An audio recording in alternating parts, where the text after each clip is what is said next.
Ils ont tous concouru à l'élection présidentielle du 30 août 2023. Une ligne d'arrivée leur a été commune ce jour.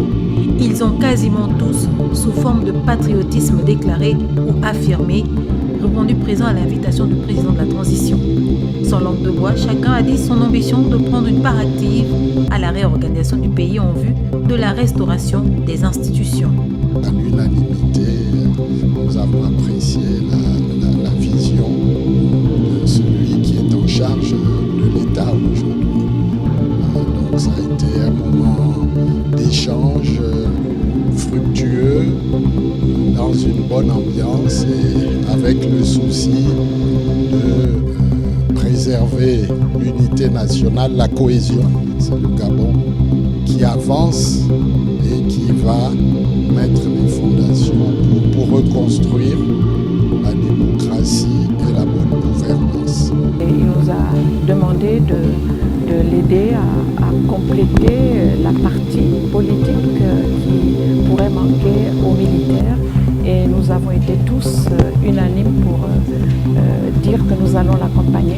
Beaucoup parmi eux, dont moi, avons laissé nos projets de société pour ce qu'ils pourraient trouver d'intéressant là-dedans. C'est pour le Gabon, c'est le Gabon qui gagne. Alors, la lutte contre l'impunité, la corruption et le toilettage des institutions, parce qu'il en fait un cheval de bataille. Et au regard de notre intervention, nous avons été satisfaits de constater que ce que nous avons produit dans notre projet de société a été repris par le chef de l'État et nous pensons que la transition va marquer un grand pas en avant par rapport à ce que nous avons vécu il y a 56 ans. Parmi les questions abordées figure en bonne place également la réponse possible du président du CTRI quant à la somme des 10 millions de francs CFA versés par chacun des candidats au Trésor public au titre de caution. Nous sommes entendus sur la nécessité que les candidats à la présidentielle soient impliqués dans les changements qui sont prévus par le pouvoir en place.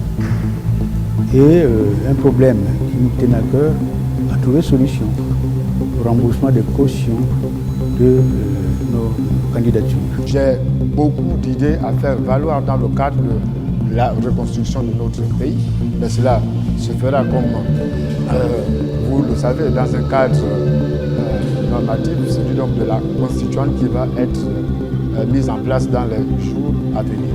Le chef de l'État l'a réaffirmé, le nouveau Gabon ne saurait se faire sans un seul de ses fils. La contribution de chacun compte et participera à peaufiner les actes qui conduiront à l'atteinte des justes ambitions et convictions qu'il s'est fixées pour le bonheur de tous, pour la stabilité et le rayonnement continu du Gabon.